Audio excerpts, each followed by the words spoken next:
누가복음 1장 26절로 우리 38절 말씀. 누가복음 1장 26절로 우리 38절 말씀을 천천히 교독을 하겠습니다. 제가 한 절 읽고 여러분 한 절 읽고 교독을 하겠습니다. 누가복음 1장 26절로 38절. 여섯째 달에 천사 가브리엘이 하나님의 보내심을 받들어 갈릴리 나사렛이라는 동네에 가서 다윗의 자손 요셉이라 하는 사람과 정혼한 처녀에게 이르니 그 처녀의 이름은 마리아라. 그에게 들어가 가로되 은혜를 받은 자여 평안할지어다. 주님께서 너와 함께 하시도다 하니 처녀가 그 말을 듣고 놀라 이런 인사가 어찌함인고 생각하며 천사가 일러 가로되 마리아여 무서워 말라. 네가 하나님께 은혜를 얻었느니라. 보라 네가 수태하여 아들을 낳으리니 그 이름을 예수라 하라.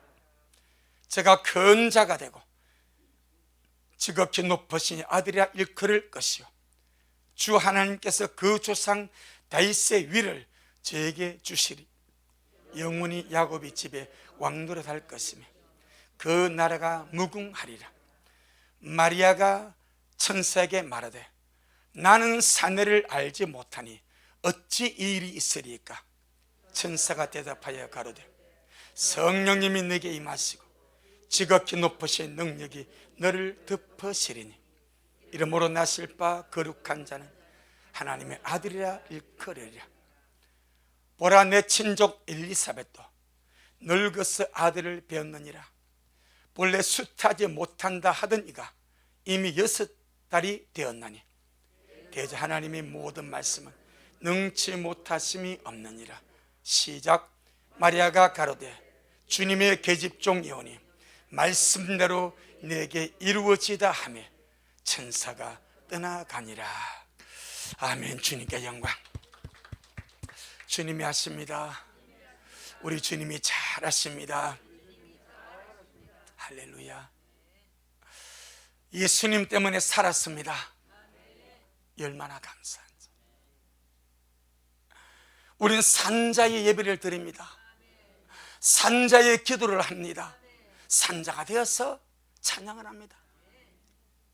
우리 하나님은 죽은 자의 하나님이 아니시고 산자의 하나님, 영이 산자의 하나님, 영이 구원받은 자의 하나님, 바로 산자의 하나님. 우리 예배가 산자 예배가 되어서 마음으로 주님을 배웠고 마음으로 말씀을 받고 그 영광 중에 주님을 경험하는 우리가 되기를 주의 이름으로 축복합니다. 마가복음 1장 1절에 하나님의 아들 예수 그리스도 복음의 시작이라고 그랬습니다. 하나님의 아들 예수 그리스도가 복음의 시작입니다. 그럼 복음은 땅에서 시작된 것이 아니고 하늘에서 시작되었다 이 말입니다. 사람들은 복음이 땅에서 시작된 걸로 착각을 합니다. 하지만 복음은 하늘에서 시작이 되었습니다. 할렐루야. 하나님의 아들 예수 그리스도 복음의 시작입니다. 아멘. 이 땅에 생기도 전에 창세전에 복음이 시작되었습니다. 복음이 계획되었습니다. 나를 살리는 하나님의 계획이 계획되었습니다. 저와 여러분은 정말 주님 앞에 감사할 수밖에 없는, 감사하지 않는 자가 아니라 감사할 수밖에 없는 그런 존재가 저와 여러분인 줄 믿습니다. 하늘에 시작된 복음은 큰 기쁨의 좋은 소식이라. 이 소식보다 더 큰 것이 없고 이 소식보다 더 기쁜 것이 없고 이 소식보다 더 영광스러운 것이 없다 이 말입니다. 죄와 저주와 사망에 사로잡혀서 영원한 지옥으로 현재 진행형으로 끌려가는 이 죄인들을, 이 우리들을 해방시켜주고 자유케 해주고 영원한 생명을 주어서 그를 구원받게 하여서 하나님의 자녀 만드는 것, 하나님의 상속자 만드는 것, 주님의 신부 만드는 것, 영원 세세 무궁토로 주님과 함께 왕노릇하게 하는 것, 이것이 복음입니다. 이것이 복음이고 큰 기쁨의 좋은 소식입니다. 그런데 이 복음, 이 큰 기쁨의 이 좋은 소식을 위하여는 약속된 메시아, 약속된 구세주, 할렐루야, 거룩하신 하나님의 아들이 사람의 아들로, 사람으로, 인자로 이 세상에 오셔야 됩니다. 그리하지 아니하면 우리에게 구속이 일어날 수가 없습니다. 복음이 이루어질 수가 없습니다. 구원이 이루어질, 우리는 천국 가고 싶어 하는 존재가 아닙니다. 세상의 종교는 자기 힘과 노력으로 사다리처럼 올라가려고 합니다. 절대 못 올라갑니다. 올라갈 길이 아닙니다. 한번 간단히 설명해 줄까요? 이게 얼마나 길이 먼지. 이 지구에서 우주 밖 하나님의 나라 헤븐 천국에 도달한 길은 사다리는 꼭 가는 길이 아닙니다. 힘을 써서 애를 써서 가는 것이 아니라 우주 밖에 있는 복음이신 예수가, 그 예수님이 사람으로 오셔서, 사람 아들 오셔서 이 지구 속에 주님이 들어오셔서 나와 같은 육신의 몸을 입으시고 내 모든 죄와 허물을 주님이 다 대신 뒤집어 쓰시고 어깨에 짊어지시고 십자가에 처참하게 죽으시고 부활하셔야 갈 수 있는 곳이 천국입니다. 내가 가고 싶어 가는 것이 아니라 주님이 오셔서 끌어가 주셔야, 구원해 주셔야 갈 수 있는 곳이 주님의 나라다, 이 말입니다. 그래서 사람에게는 복음이 필요합니다. 구세주가 필요합니다. 여러분 속에 복음이 있습니까? 여러분 속에 구원이 있습니까? 여러분 속에 구세주가 살아계십니까? 복인 줄 믿습니다. 그게 바로 복입니다. 그게 진정한 행복입니다. 세상의 소유, 세상의 물질, 세상의 출세, 세상의 모든 가치관은 한순간에 허물어져 버립니다. 한 2주 전에 우리 기사 보았지 않습니까? 우리나라의 빌라왕, 빌라가 1000채가 넘어, 1000채가, 한 채도 없는 사람들만 1000채가 넘는 빌라를 소유한 사람이 급사해 버렸어. 그것 때문에 수많은 사람들이 피해를 보고, 그 기사를 보면서 무슨 생각을 했습니까? 마침 그때 설교가 어리석은 부작이었습니다. 내 영혼아, 아니 내가 설명할게. 얼마나 반응해 주셔서 고맙습니다. 이 부자가 내 영혼아, 몇 해 동안 먹고 마실 쌀과 음식을 쌓아두었으니까 편안히 쉬고 먹고 마시자. 주님께서 뭐라 말합니까? 어리석은 자야, 오늘 밤이 네 죽음의 날인데, 오늘 밤에 내가 네 영혼을 도로 찾을 것인데 1000채가 넘는 빌라가 뭐냐? 1000채가 넘는 남을 아프게 하고 가슴 아프게 하고 사기쳐서 쌓아놓았던 1000채의 빌라, 그 수많은 재물, 그 네 것이 되겠냐? 그리 말씀하지 않습니까? 여러분, 구원이 내 속에 들어올 때에, 복음이 내 속에 들어올 때에 자유한 자가 되고 행복한 자가 되고 감사하는 자가 되고 은혜를 아는 자가 되는 줄로 믿습니다. 구세주가 와야 됩니다. 그래서 복음의 첫째 요소는 말씀하신 하나님이, 지극히 그러신 하나님의 아들이 육신이 되어 오시는 성육신이 복음의 첫째 요소입니다. 말씀하신 하나님이 사람의 아들 오시는 것이 복음입니다. 아멘.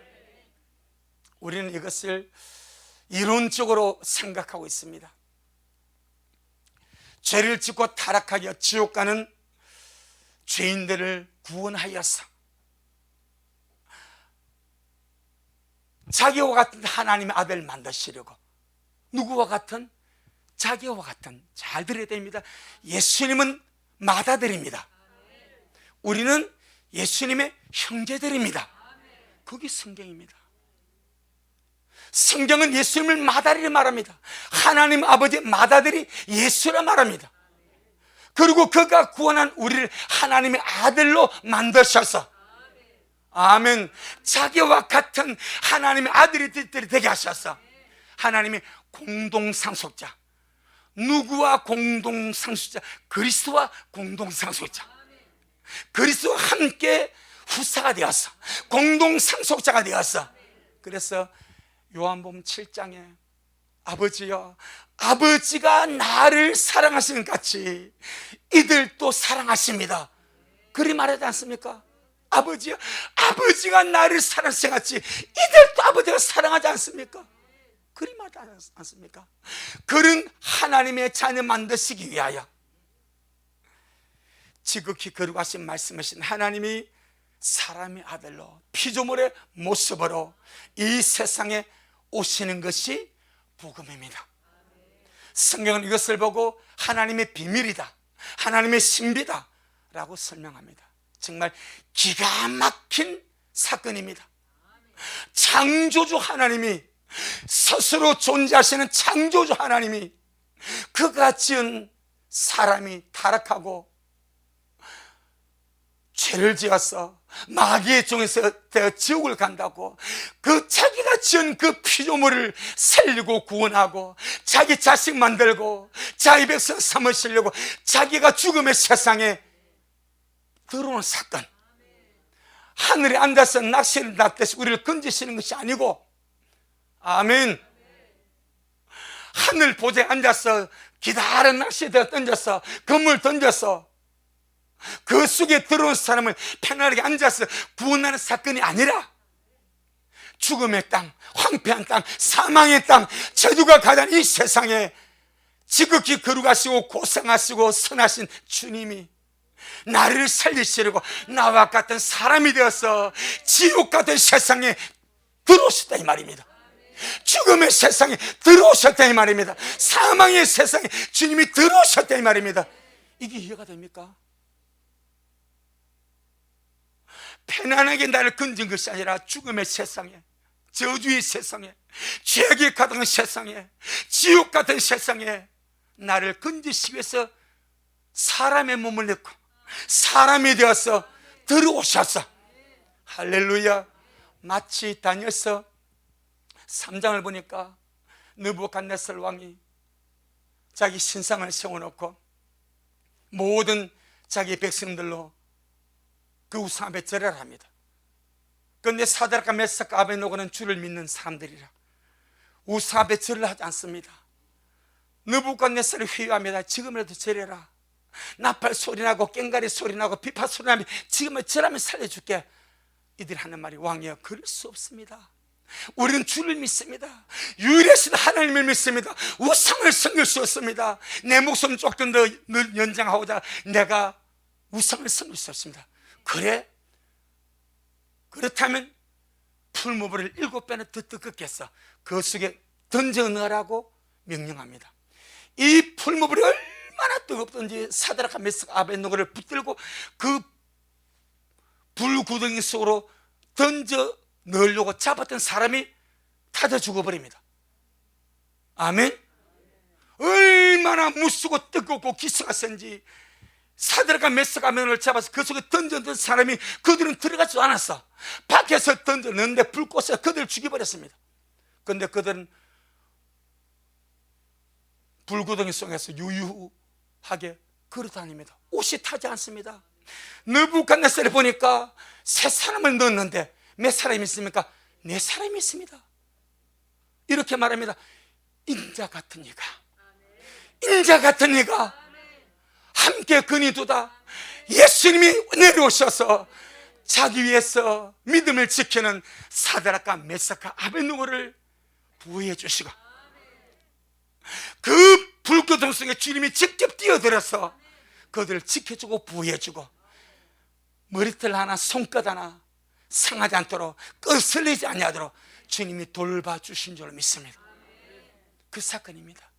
나를 살리시오. 주님 불구덩이 뛰어드신가요? 창조주가, 조물주가, 전능하신 하나님이 나 같은 존재를 살리시려고 나와 같은 사람이 되어서 제한된 세상에, 피조의 세상에, 죄밖에 없는 세상에, 더럽고 오염되고 시궁창마다 더 더러운 이 세상에 나를 살리시려고 오신 사건, 성육신입니다. 감사할 수밖에 없지 않습니까?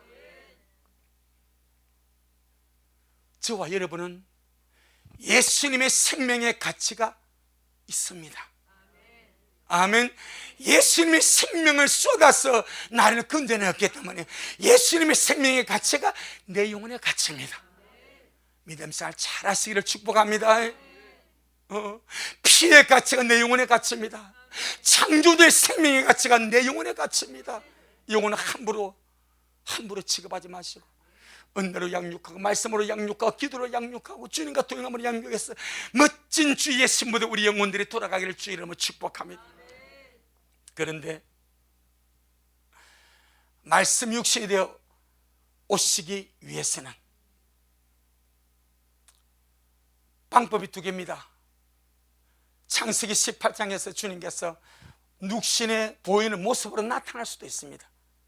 그래버리면 사람들의 신빙성이 떨어져 버립니다. 아, 죽어도 고통 안 당했구나, 부활해도 아이 뭐 그렇겠구나, 하나님이니까. 근데 갑자기 나타났어 이러면 사람과 절대 공감이 이루지 않습니다.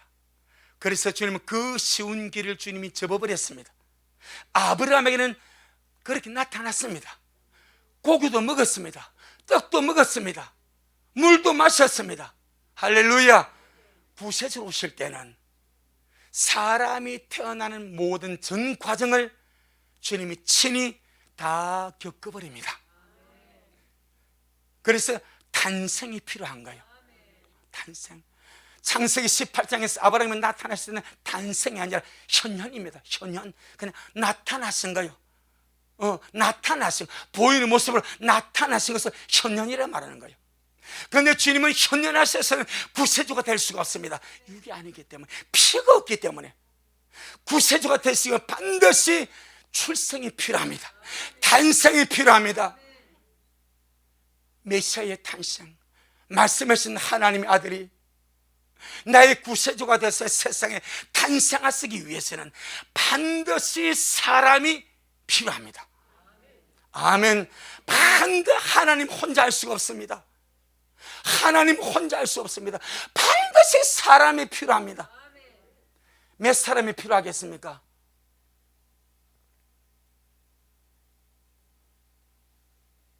사람이 태어나는데, 말씀하신 하나님이 이 땅에 사람의 아들로 태어나는데 몇 사람이 필요하겠습니까? 한 사람이죠. 한 사람이 누굽니까? 마리아. 물론 맞습니다. 물론 맞습니다. 그런데 하나님은 마리아 한 사람만을 필요로 하지 않고, 마리아는 직접적인 도구입니다. 언약궤의 실제입니다. 아멘.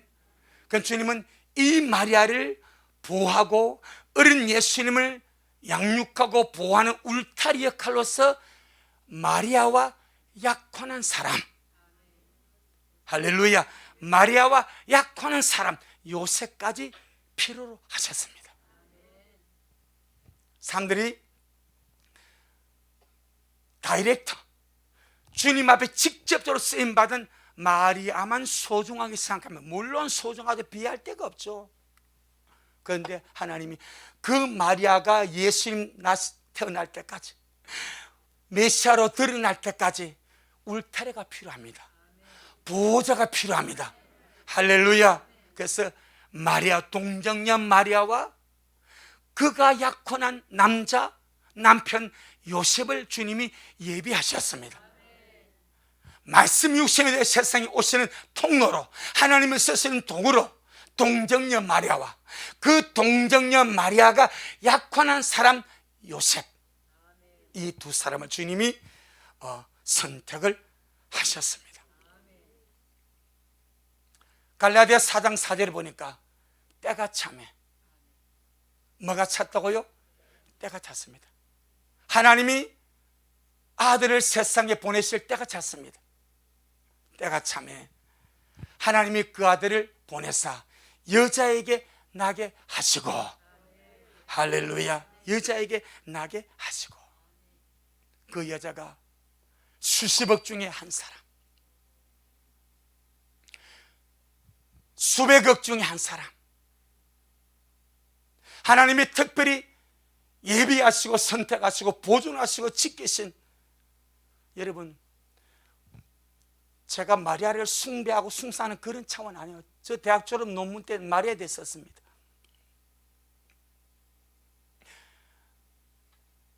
요한복음 7장에 누구든지 목마르건 내게로 와서 마시라. 나를 믿는 자는 그 배에서 생수강이 흘러나리라. 이는 믿는 자가 받을 성령을 가리킴이라. 그 다음에 예수님께서 아직 영광을 받지 못하신 거로 성령이 저희 속에 계시지 아니하더라. 이 말이 무슨 말입니까?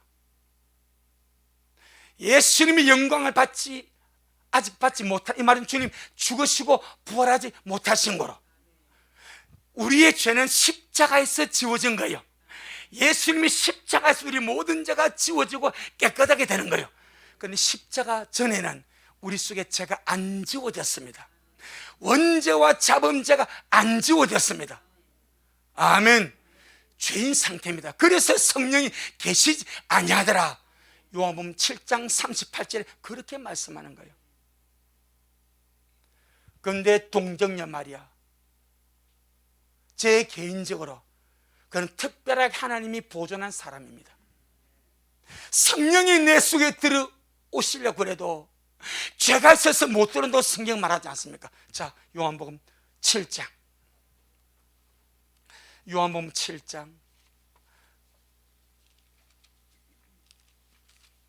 요한복음 7장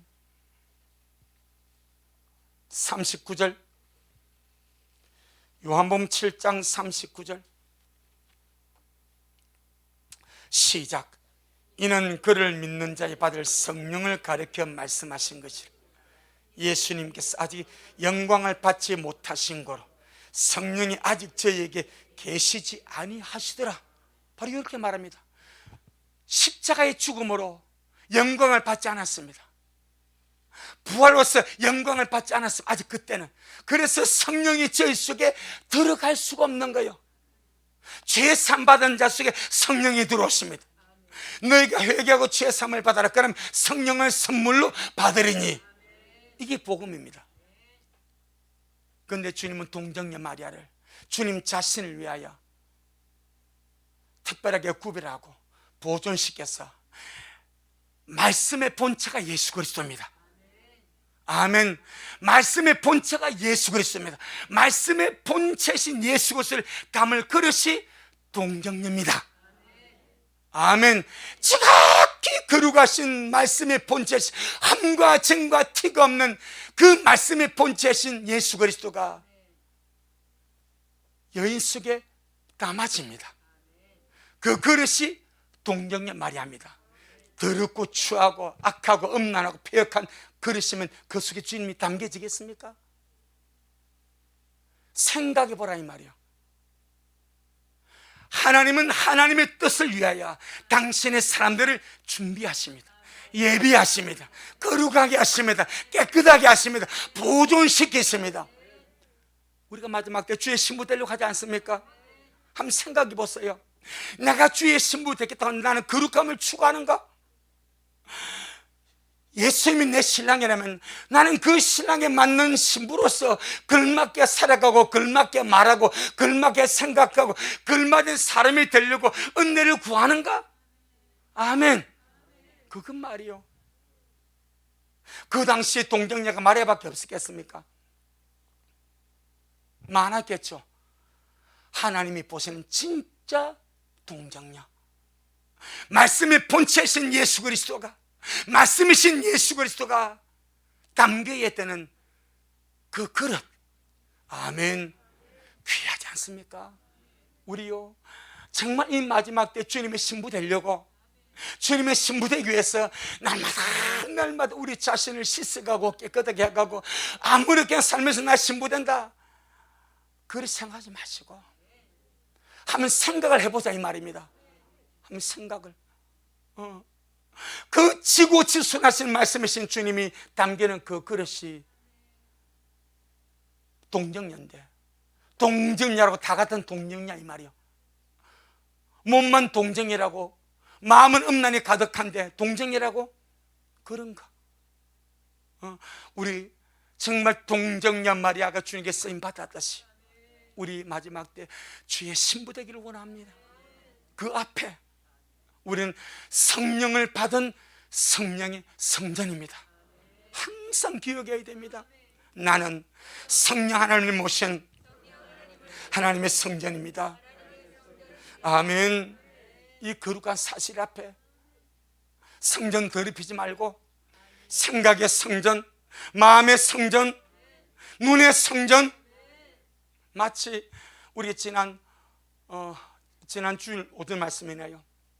열왕기하에서 예루살렘 성전에 부패한 그 우상 숭배를 주님께서 요새를 통해서 드러내버린데, 그 성전 가운데 남색하는 자, 미동의 집이 있어. 남창, 남자와 남자가 몸을 판 남창의 집이 성전 가운데 있습니다. 태양상의 성전 가운데 있으면 온갖 잡다한 더러운 것들이 성전 안에 있습니다.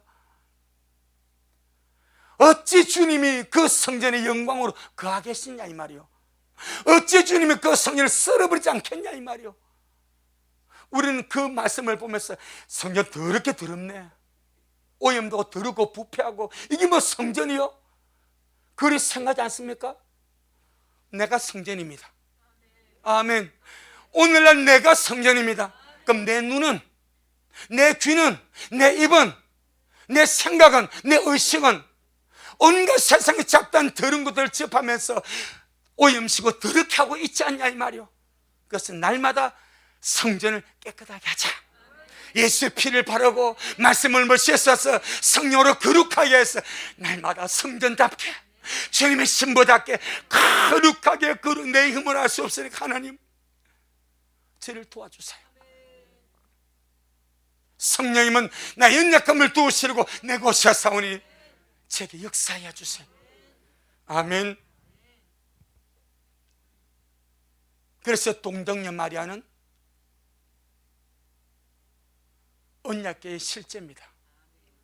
언약궤, 법궤. 언약궤 안에 뭐가 들어있습니까? 십계명 돌배가 들어있죠. 또 그 안에 뭐가 들어있습니까? 만나 항아리가 들어있죠. 또 그 안에 뭐가 들어있습니까? 쌍난 지팡이가 들어있습니다. 동정녀 마리아는 궤짝입니다. 궤짝. 그 궤짝 안에, 궤란 말이 궤짝이거든. 그 궤 안에 돌비 말씀이 들어있고, 일용할 양식 만나가 들어있고, 막대기가 싸게 났습니다. 무엇을 말합니까? 부활을 말합니다. 부활의 증거가 들어있습니다. 누구를 말합니까? 예수 그리스도. 할렐루야. 언약궤 안에, 법궤 궤짝 안에 있는 돌비와 일용할 양식 만나와 죽은 막대기에서 싸게 나서 열매 맺은 그 쌍난 지팡이는 죽어서 부활하신 예수 그리스도, 돌부도 예수 그리스도 말씀이시고, 일용할 양식 만나도 예수 그리스도고, 부활하신 분도 예수 그리스도고, 이것이 언약궤의, 쉽게 말하면 구약에는 언약궤의 모습입니다. 그런데 이 언약궤의 내용의 실제가 말씀이신 하나님 아들 예수 그리스도. 그분은 하나님의 말씀이자 우리 일용할 양식입니다. 죽어서 부활하실 부활의 주님이십니다. 그 주님을 직접 몸으로 육신으로 잉태시키고 모시는 자가 누구요? 동정녀 마리아입니다. 어마어마하게 귀하지 않습니까? 할렐루야. 너무너무 귀하지 않습니까? 그런데 주님이 이렇게 말하시죠. 어느 한 사람이 주님이 말씀 은혜 받고, 당신을 뵌 태가 복이 있고 당신을 낳은 배가 복이 있고 당신을 먹인 젖이 복이 있습니다. 누굴 말합니까? 마리아를 말하죠. 주님이 하신 말씀이 너 아니야. 하나님의 말씀을 듣고 순종하는 자가 복이 있다. 그 원행이 누구요? 마리아입니다. 마리아가 젖 먹은 것이 복이 있는 것이 아니다는 거예요. 잘 들어보세요. 마리아가 예수를 배웠기 때문에 복이 물론 있습니다. 낳았기 때문에 그 태가 복이 있고 젖을 먹게 된 그 젖이 복이 있습니다. 그래서 그 존재가 복이 있습니다. 하지만 그 이전에 그는 가장 귀한 것, 하나님의 말씀 앞에 생명을 넣어놓고 목숨을 내어놓고 자기 모든 것을 내어놓고 주님의 말씀 앞에 아멘입니다. 주의 계집종 영혼이 말씀대로 내게 이루어지기를 원합니다. 아멘입니다. 하나님의 말씀 앞에 자기를 들어버리고 하나님의 말씀 앞에 자기 의지를 굴복시켜버리고 하나님의 말씀 앞에 자기를 내어놓으시고 하나님의 말씀 앞에 순종하는 그 마리아의 순종과 지킴이 귀하다 이 말이요. 먹인 젖보다 벤 태보다 아멘 주님의 말씀 앞에 순종한 그 순종이 귀하다 이 말입니다. 이와 같이 오늘날도 주님의 말씀을 따르고 순종하는 그 순종이 주님 앞에 너무나 귀한 줄로 믿습니다. 자, 오늘 본문 한번 보겠습니다. 누가복음 1장. 이 본문에서 천사장 가브리엘이 하나님의 보내심을 입어서 갈릴리 나사렛에 살고 있는 동정녀 마리아에게 나타나서 하나님의 뜻이 하나님 아들 예수 그리스도가 너를 통하여 나게 될 것이다. 수태를 고지합니다. 하나님의 뜻을 알려주면서 마지막으로 마리아의 동의를 구하고 있습니다. 마리아의 순종을 구하고 있습니다. 마리아가 아멘 해줘야 됩니다. 아멘. 왜 전능하신 하나님이 연약한 인간 마리아의 동의를 구합니까? 하나님의 어마어마한 역사를 지금 이루려고 하는데 온 인류를 구하는 이 구속의 사역에 왜 주님이 15살에 어린 정말 어리진 않지만은 어린 처녀 이 마리아에게 전능하신 하나님이 그 왕이신 하나님이 동의를 구합니까? 아멘. 하나님은 인격적인 분이시기 때문에 사람이 싫어하는 것을 강제하지 않습니다. 마귀는 도둑놈입니다. 도둑놈은요 녹화가 안 들어옵니다. 담을 띄어 들어옵니다. 주인이 초청하지 아니어도 지 마음대로 막무가내로 칼덕을 들어옵니다. 도적질해 나가려고, 죽이려고, 멸망시키려고. 하지만 주님은 생명의 주님입니다. 선하신 목자입니다. 나를 살리는 구세주십니다.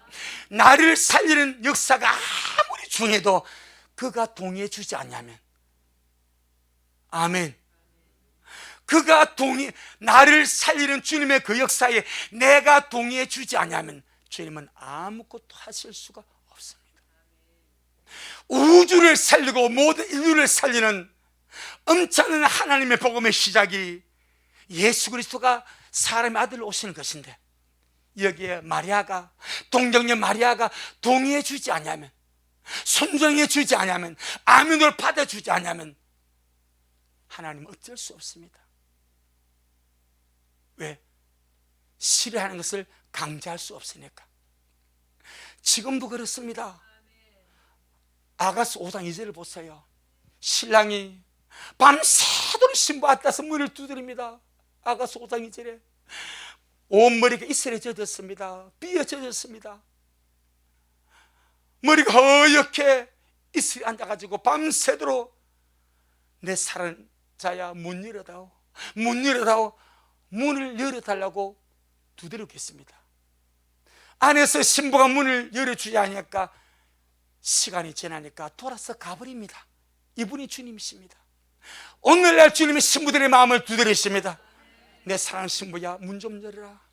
나를 맞이하려고. 내가 너와 함께 살고 싶으니까, 내가 너를 데려가고 싶으니까 제발 마음의 문 좀 열어라.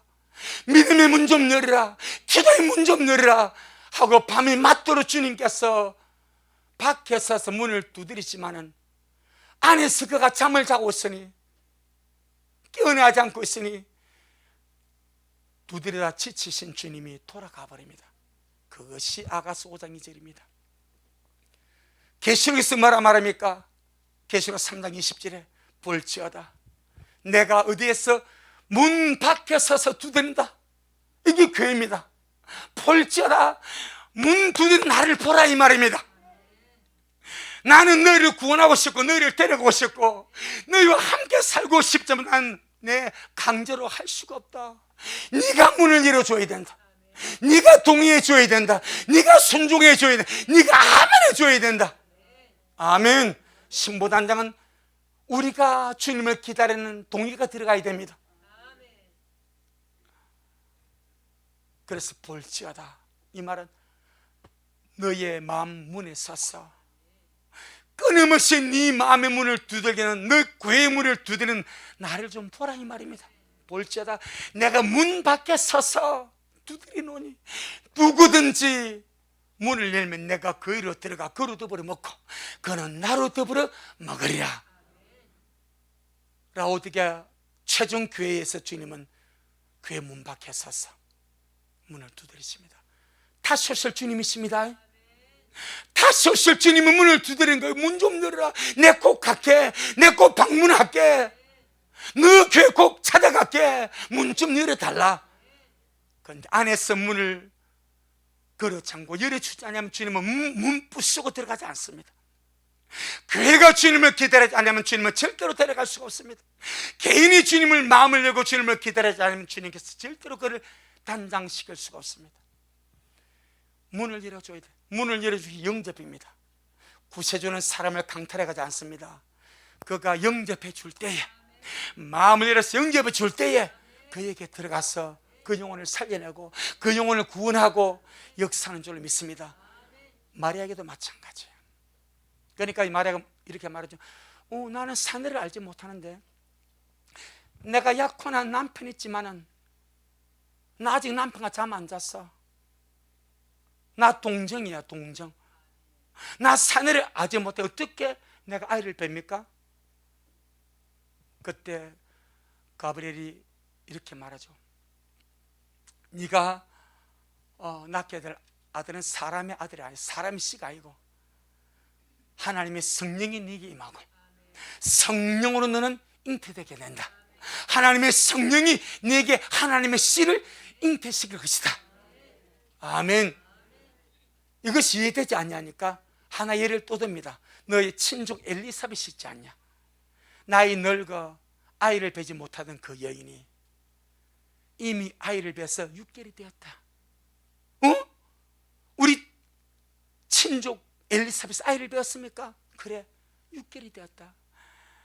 사가랴가 이걸 못 믿지 않습니까? 못 믿으니까 주님께서 선적으로 벙어리 만들어버려.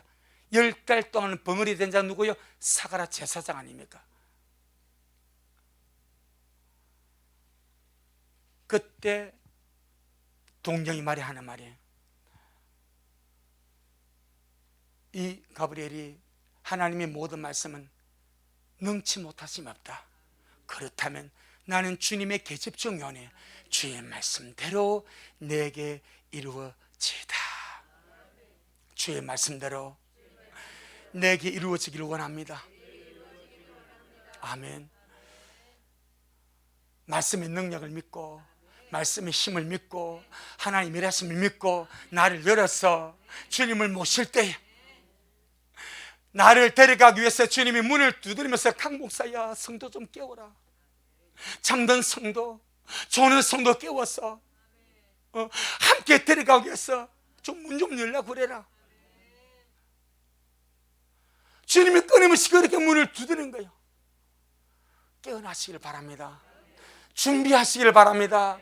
내가 깨어나지 않고 내가 문 열지 않으면 주님께서 나를 어떻게 끌어가겠습니까? 그분이 도둑이 아닌데, 도적같이 오시지만 도둑이 아니다 말입니다. 할렐루야. 도적같이 오시지만 신랑이다 말입니다. 오신 주님이란 말입니다. 내가 동의하지 않는데 어떻게 끌어갑니까? 동의하는 것이 준비하는 겁니다. 동의하는 것이 깨어서 기도하는 겁니다. 동의하는 것이 주님 오심을 사모하는 겁니다. 그럼 주님이 일하십니다. 그러면 주님이 일하십니다. 그때부터 주님이 신이 나서 일하십니다. 이렇게 주님이 동정녀 마리아를 주님이 준비하시고 선택했습니다. 두 번째, 예수님의 성육신 하기 위하여 간접 도구로, 울타리로, 보호막으로 선택한 사람이 동정녀 마리아와 약혼 상태에 있던 남편 요셉이었습니다. 많은 사람들 그러죠. 뭐 하나님이 요셉이 필요한가? 우리는 너무 하나님의 마음을 잘 모릅니다. 이제 나중에 보면 예수님이 피난 가지 않아서 하나님 왜 피난 가냐? 이렇게 말하는 거예요. 하나님이 뭐 요셉이 왜 필요하냐? 하나님 다 하시면 되지. 이것이 우매무잔 우리 인간의 생각이다 이 말이에요. 하나님이 다 할 수 있으면 다 있지만은 사람들이 공감하고 이해하고 받아들일 수 있는 수준에서 일하시고 역사하십니다. 하나님이 다 하신다고 다 열어버리면 사람들이 뭐까지 부정하는가? 예수님 죽음까지 부정해버립니다. 최고로 하나님 염난, 예수님은 하나님이 안 죽어. 안 죽고 잠시 기절, 그 영지주의라는 기절에 깨어났다 말하지 않습니까? 어떻게 하나님이 죽냐? 그래서 참 하나님이 참 사람이 되어버린 거예요. 그런 인간 우매무잠을 불식시키기 위하여. 아멘. 자, 우리 마태복음 1장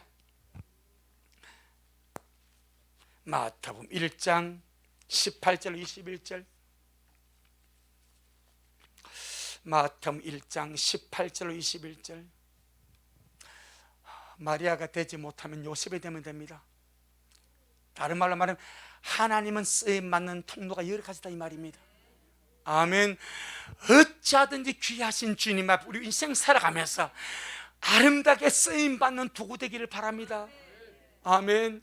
주님의 신부가 되고 주님의 사모하는 영혼이 되고 가사 주님의 몸된 교회를 세워가는 아름다운 재료가 되고, 우리 마태복음 1장 18절로 21절에 시작. 예수 그리스도의 나심은 이러하니라. 그 모친 마리아가 요셉과 정혼하고 동거하기 전에 성령으로 잉태된 것이 나타났더니 그 남편 요셉은 의로운 사람이라 저를 드러내지 아니하고 가만히 끊고자 하여 이 일을 생각할 때에 주의 사자가 현몽하여 가로되 다윗의 자손 요셉아, 네 아내 마리아 데려오기를 무서 말라. 재잉태된 자는 성령으로 된 것이라. 아들을 낳으니 이름을 예수라 하라. 이는 그가 자기 백성을 저희 주에서 구원할 자이심이라 하니라. 아멘. 하나님은 그릇을 보고 선택하십니다. 만약에 요셉이 이렇게 조심성 있고 이렇게 신중하고 이렇게 주님 앞 올바른 믿음의 사람이 아니었으면 마리아 바로 작살나버립니다. 어디? 왜? 유대 나라는 약혼이 곧 결혼과 법적으로 같습니다. 그런데 요셉과 약혼했습니다. 정원이 약혼입니다. 약혼하고 나서 우리 아까 누가복음 1장에 보니까 약혼한 처녀 마리아에게 가버린 나타난 거예요. 그 상태에서 요셉이 지금 자기 아내 아주 동침은 안 했지만은 법적으로 안 했는데 이 마리아가 지금 배가 불러와 잉태를 했어. 분명히 자기하고 잠 안 잤거든. 자기 식 아니거든. 그런데 신중하지 않고 참을성이 없고 조심성이 없는 급한 성격이라면 마리아가 내겠습니까? 그냥 작살나는 거예요. 근데 주님은 사람을 선택하실 때 그릇을 따라 선택하십니다. 요셉에게는 그만한 그릇이 되었습니다. 예수님의 육신의 양부가 될 정도의 그릇이 되었습니다. 이 그릇이 너무 중요한 거예요. 할렐루야.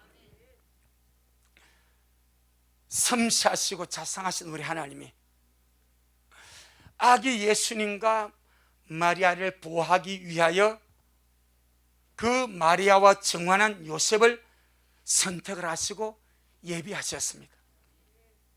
그것은 이 원수마귀가 때가 되기 전에 예수님을 죽이면 안 되니까, 때가 되기 전에 예수님을 죽이면 안 되니까, 마리아를 죽이면 안 되니까, 마리아가 성령으로 잉태된 것을 이해하지 못하고 믿지 못하고 자기 성전을 못 이겨서 마리아 죽여버리면 안 되니까, 벌써 예수님이 탄생했다는 말을 듣고 나서 헤롯이 승인해 가지고 베들레헴 주위 2살 남자를 다 죽여버리지 않았습니까? 말만 듣고도 다 싹쓸이 학살시키지 않습니까? 그 헤롯의 부에 누가 있습니까? 마귀가 있지 않습니까? 하나님의 구속 사역을 짓밟아버리고 하나님의 구속 사역을 회방하냐는 악한 원수마귀가 배우 있지 않습니까? 하나님은 그 모든 것을 사람들이 공감하고 이해하고 받아들일 수 있는 수준에서 아름답게 섬세하게 예비하시고 역사하시고 이끌어 가시는 줄로 믿습니다. 첫째, 요셉은 그리스도가 태어나기까지, 그리스도가 태어날 때까지 마리아를 보호하는 보호막입니다. 아멘. 주님이 태어나기까지 마리아가 보호가 되어야 됩니다. 마리아가 보호가 되어야 됩니다.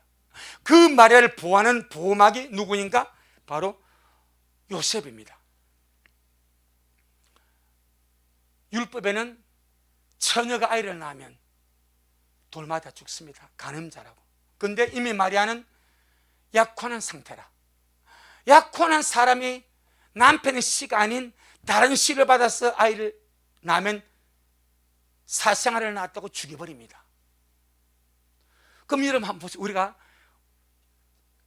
이사야 7장 14절에서 보라, 처녀가 잉태하여 아들을 낳으니 그 이름을 임마누엘 하리라 그랬단 말입니다.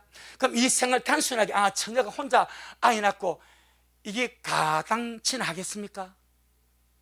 그냥 처녀가, 동정녀 처녀가 성령으로 기도하는 중에 성령이 임해가지고 씨를 주어버렸어. 하나님은 그런 무모한 하나님 아닙니다. 꼭 기억해야 됩니다. 어떤 사람이 막 신령하게 막 기도하는데 하나님이 저가 깨끗하네, 동정녀네, 내가 저기 씨를 줘 해가지고 신령한 세계를 들어가서 기도하는 그 동정녀에게 약혼 안 하고 결혼도 안 한 그는 동정녀에게 성령으로 씨를 줘버렸습니다. 예수를 잉태시키다 합시다. 그럼 잉태는 현상이 나타나 배가 불러온단 말입니다. 아멘. 배가 불러온단 말입니다. 그럼 누가 애 봤냐? 어떻게 애 봤는데? 내가 기도하니까 애 비었어. 이게 되겠냐 이 말이요. 내가 기도하는데 하나님이 내게 나타나가지고 성령으로 내가 내 씨를 줄 테니까 네 아들은 구세주가 되리라. 이걸 누가 믿겠냐? 이 미친 것, 해가 돌맞추지 않겠냐 이 말이요. 하나님은 모든 것을 아십니다. 모든 것을 계산하십니다. 그 상태로서는 하나님 자신도 문제가 되어버려. 그래서 주님은 동정녀, 처녀 동정녀를 주님이 선택하실 때에 요셉과 약혼한 상태에 있는 동정녀입니다. 아직 동침을 안 했어. 아직 동침을 하지 않고 약혼만 하고 법적인 결혼 상태에 있는 이 동정녀 마리아를 주님이 선택하셔서 그에게 성령으로 예수님을 잉태하게 하셨습니다. 그리고 울 보호막으로 누굴 주셨습니까? 마리아와 약혼한 요셉을 보호막으로 주신 거예요. 할렐루야. 그러니까 참 우리가 말씀을 보게 되면 말씀을 이루시는 주님의 방법이 신기합니다. 사람은 그냥 전혀 혼자 있는데 여기 사람의 생각이요. 주님은 약혼한 처녀 동정녀 마리아에게 남편 있는 이 상태에서 아이를 주었어. 그 남편으로 말미암아 또 이 남편이 믿음이 없고 안 되면 파혼할 수 있고 죽일 수 있는데 주님이 천사를 보내서 요셉에게 네 아내 마리아 되기를 무서워 말라. 저가 잉태된 것은 성령으로 된 것이다. 아들을 낳은 이름을 예수로 하라. 이는 제가 자기 백성을 저희에서 구원할 구세주가 네 아내 마리아가 변 그 아이다. 하나님이 설명하니까 요셉은 감사하게 받아버리고, 요셉도 말씀을 아는 사람입니다. 율법을 아는 사람입니다. 하나님 예언을 아는 사람입니다. 할렐루야. 그래서 모든 것이 합력하여서 선을 이루도록 예수님이 태어나기까지 마리아를 보호하는 보호자 역할이 요셉입니다. 작은 역할이 아닙니다. 마리아 살리는 역할이고 예수님 보호하는 역할입니다. 두 번째, 요셉은 마리아가 예수님이 탄생할 장소까지 함께 가서 보호해줄 보호자 역할로 주님이 선택했습니다. 아멘. 우리 누가복음 2장, 누가복음 2장 1절로 7절. 누가복음 2장 1절로 7절. 구세주가 탄생하는 것이 쉽지 않습니다. 예? 하나님이 이런 통로 저런 통로 모든 것을 세밀하게 주님이 계획하시고 작정하시고 세우셔서 아름답게 끌어가고 계시는 줄로 믿습니다. 그래서 우리가 구원을 받은 거요. 마리아의 헌신이 있고 요셉의 헌신이 있어서 우리가 구원받아 주님의 신부되어 지금 가고 있는 겁니다. 우리는 진짜 아무것도 은혜만 받고 지금 가는 거예요. 아멘. 마리아는 목숨 내놓고 믿었습니다.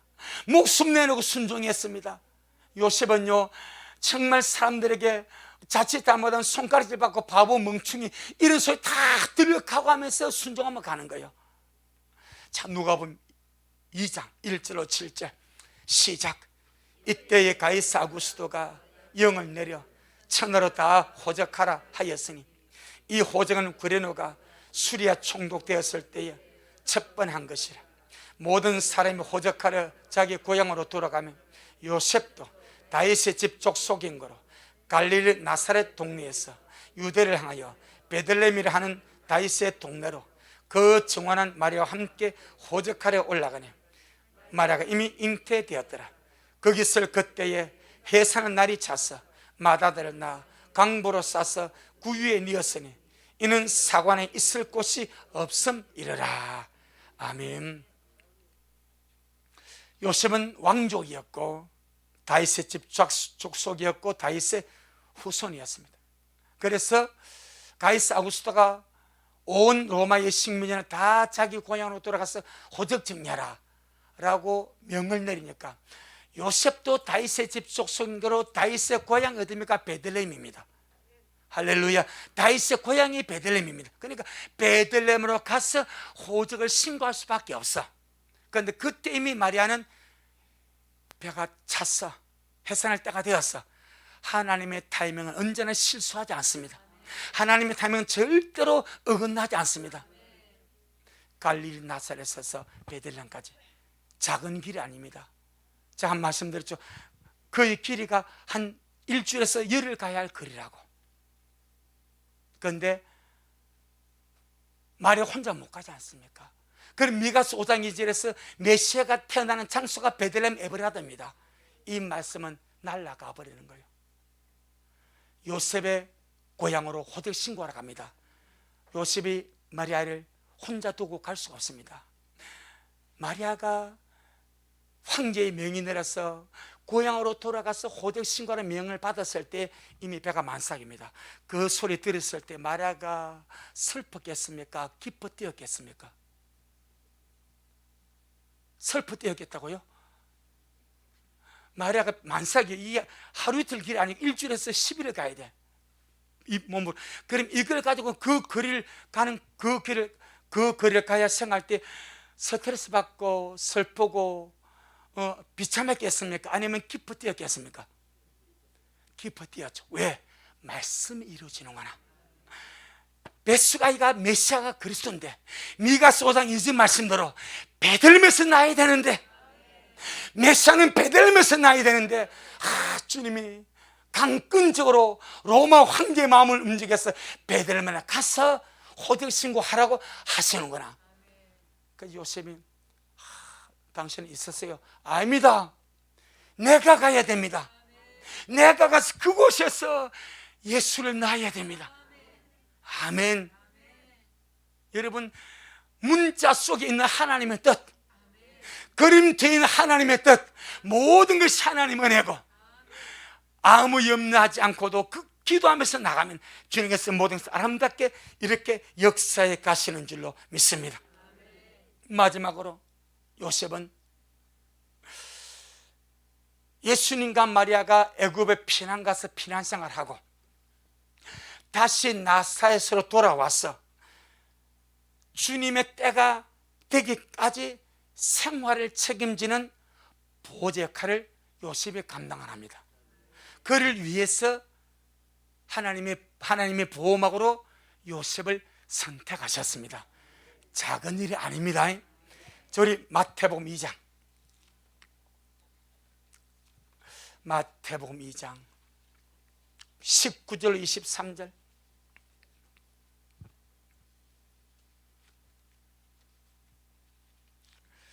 마태복음 2장 19절 23절. 우리는 우리의 인생에, 우리의 삶에 하나님의 말씀이 이루어진다면 감사할 수 있어야 되는 줄 믿습니다. 베들레헴 거민의 참담함은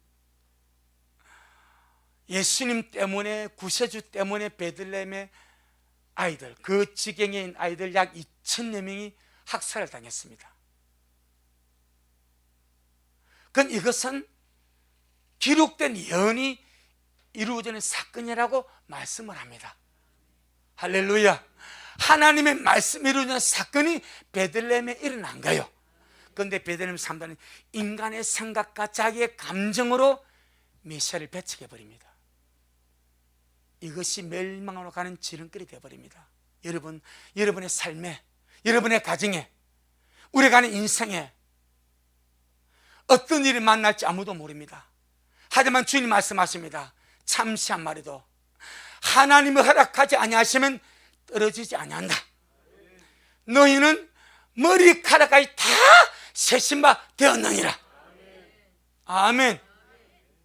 머리카락까지, 아침에 머리 감아 머리가 몇 개 빠졌어. 그거까지 지금 다 세신데, 이 말은 세밀하게 관심 가지시고 관리하시고 역사하시고 인도하신다 이 말입니다. 내 마음에 원치 않지만은, 내 뜻과 상관없지만은 우리의 삶에 어떤 일이 날 때 우리는 거기서 주님의 뜻을 발견하고 주님의 말씀에 순응하며 가는 은혜가 필요한 줄로 믿습니다. 자, 19절 23절 한번 보겠습니다. 시작. 헤롯이 죽은 후에 주의 사자가 애굽에서 요셉에게 아멘. 잠시만 1장을 먼저 봐야 되겠습니다. 1장. 아니, 1장이 아니고 2장 13절. 13절 먼저 보겠습니다. 13절 시작. 저희가 떠난 후에 주의 사자가 요셉에게 현몽하여 가로되 헤롯이 아기를 찾아 죽이려 하니 일어나 아기와 그 모친을 데리고 애굽으로 피하여 내가 네게 이르기까지 거기 있으라 하시니라. 이것이 예수님의 어린 시절의 피난 생활입니다. 참, 우리는 신기합니다. 아이고, 그 하나님, 전능하신 하나님이 그 못 지켜주나? 이게 인간의 생각입니다. 전능하신 하나님이 그 예수님 하나 못 지켜주나? 마리아 하나 못 지켜주나? 왜 굳이 애굽으로 피난 가야 돼? 피난 시간이 고달픈데? 근데 이것까지 뭘 이루어? 말씀을 이루어. 내 아들을 애굽에서 불렀다 함이라. 호시아 11장 1절 이 말씀 이루신다. 그러니까 이해가 되지 않지만 감사하며 가다 보면 모든 것이 주님의 말씀 이루어 함께 선을 이루는 주님의 역사인 줄로 믿습니다. 그래서 요셉이 아기 예수님과 마리아를 급하게 이제 피난 살림살이를 정리해가지고 애굽으로 피난해 갔습니다. 거기서 있었던 세월이 기록해 보면 한 3, 4년 됩니다. 3, 4년 동안에 애굽에서 피난 생활합니다. 그리고 헤롯이 죽어버리니까 주의 천사가 다시 꿈에 나타납니다. 현몽은 꿈에 나타났습니다. 자, 19절 23절 시작. 헤롯이 죽은 후에 주의 사자가 애굽에서 요셉에게 현몽하여 가로되 일어나 아기와 그 모친을 데리고 이스라엘 땅으로 가라. 아기의 목숨을 찾던 자들이 죽었느니라 하시니 요셉이 일어나 아기와 그 모친을 데리고 이스라엘 땅으로 들어오니라. 그러나 아켈레오가 그 붙인 헤롯을 이어 유대의 임금됨을 보고 거기로 가기를 무서워하더니 꿈에 지시하심을 받아 갈릴리 지방으로 떠나가 나사렛이란 동네에 와서 사니 이는 선지자로 하신 말씀에 나사렛 사람이라 칭하랴 하심을 이루려 함이라. 아멘. 할렐루야. 주님께 영광. 모든 것을 계획하십니다. 모든 것을 예비하십니다. 우리도 마찬가지입니다. 구세주 예수님에 대한 이런 모든 것을 주님이 이루어 갔듯이 저와 여러분의 인생도 주님이 간섭하시고 주님이 개입하시고 주님이 섭리하시고 뭐만 하지 말자, 원망만 하지 말자, 뭐만 하지 말자, 불평만 하지 말자, 뭐만 하지 마, 하나님을 대적만 하지 말자. 이해가 안 되면 이해 안 되면 주님 이해 안 되지만 하나님이 내 삶에 주권자임을 믿습니다. 하나님의 섭리가 내 삶 속에 있음을 믿습니다. 이렇게 믿음으로 고백하고 주님부터 나가세요. 그럼 반드시 주님의 위대한 뜻이 우리의 삶에 이루어지게 될 줄로 믿습니다. 그래서 사람들은 예수님을 누구의 아들로 알았습니까? 요셉의 아들로 알은 거예요. 이게 하나님의 보호막입니다. 누가복음 3장. 예, 이게 하나님의 보호막입니다. 누가복음 3장 23절. 누가복음 3장 23절. 시작. 예수님께서 가르치심을 시작하실 때 30세쯤 되시니라. 사람들의 아는 대로는 요셉의 아들이니. 아멘. 사람들이 누구의 아들 알고 있습니까? 요셉 아들입니다. 이게 하나님의 뜻입니다. 왜? 보호해 준 거예요. 잉탄 순간부터 태어날 때까지 요셉의 그늘막에서 보호해 준 거예요. 자라나면서 예수님이 메시아라고 이렇게 공개되어 버리면 때가 되기 전에 죽으면 안 돼. 그래서 요셉의 보호막 아래서 요셉의 아들로 자라도록 주님 보호해 주십니다. 그래도 요셉 아들은 아니거든. 할렐루야. 이게 하나님의 뜻입니다. 그래서 동정녀 마리아, 직접적인 도구 동정 마리아가 반드시 필요했고, 이 마리아를 보호하고 아기 예수님을 때가 될 때까지 양육하고 보호하는 보호자로서 요셉이 절대적으로 필요했습니다. 이것이 주의 뜻입니다. 우리의 삶에 하나님의 은혜가 있고 하나님의 돌보심이 있고, 또 저와 여러분 이 마지막 때 주님의 신부로서 아름답게 단장되어졌어. 어떤 모양으로든 주님 앞에 귀하게 쓰임받고 귀한 영혼들로 그렇게 주님 앞에 갈 수 있기를 주의 이름으로 축복합니다. 마리아같이 요셉같이 주님께 영광. 주님 잘하셨습니다. 주님 잘하셨습니다. 주님 잘하셨습니다. 고맙습니다. 주님, 참 우리 하나님의 섭리와 말씀을 이루시는 방법을 우리는 다 이해할 수가 없습니다. 사람들은 간단하게 생각하지만 하나님은 세밀하게 계획하시고 예비하시고 그 모든 것을 이루어 가시는 줄로 믿습니다. 마지막 우리 주의 신부 되기 위하여 준비하며 달려갑니다. 하오니 주님, 미랄의 모든 식구들을 여러 가지 모양으로 간섭해 주시고 여러 가지 모양으로 보호해 주시고 여러 가지 모양으로 인도하여 주셔서 우리 미랄 모두가 아름다고 정결한 주의 신부로 정말 동정녀 마리아같이 아주 참 깨끗하고 순결하고 정결한 주의 신부로 요셉같이 참을성이 있고 조심성이 있고 신중한 믿음의 사람들로 그렇게 주님 앞 귀하게 잘 세워져가는 그런 미랄의 모든 영혼들 되도록 주여 축복하옵소서. 오늘도 주님을 찬양합니다. 아들을 보내신 아버지를 찬양합니다. 예수님 이름으로 기도 올리옵나이다. 아멘. 지금은 말씀대로 속히 오실 우리 주 예수 그리스도의 크신 은혜와 아버지 하나님의 놀랍고도 극진하신 사랑하심과 우리 안에 내주하셔서 우리를 성장 삼고 하시며 합당한 자들 인도하시고 예배하시고 이끌어가시는 성령 하나님 위대한 역사가 오늘 이렇게 귀한 주일날 주님 앞에 와서 복되신 주의 말씀을 먹고 우리도 깨끗한 신부로 정결한 신부로 마리아같이 요셉같이 주님이 기억하고 쓰시는 인물들로 그렇게 단장되기를 소원하는 우리 모든 성도들 머리 위에, 저들의 가정 위에, 우리 미랄 교회 위에, 이 말씀을 먹고 마실 모든 자들 머리 위에 여전히 주님 말씀을 사모하며 사랑함으로 달려가는 종에게 지금부터 영원토록 함께 있을지어다. 아멘.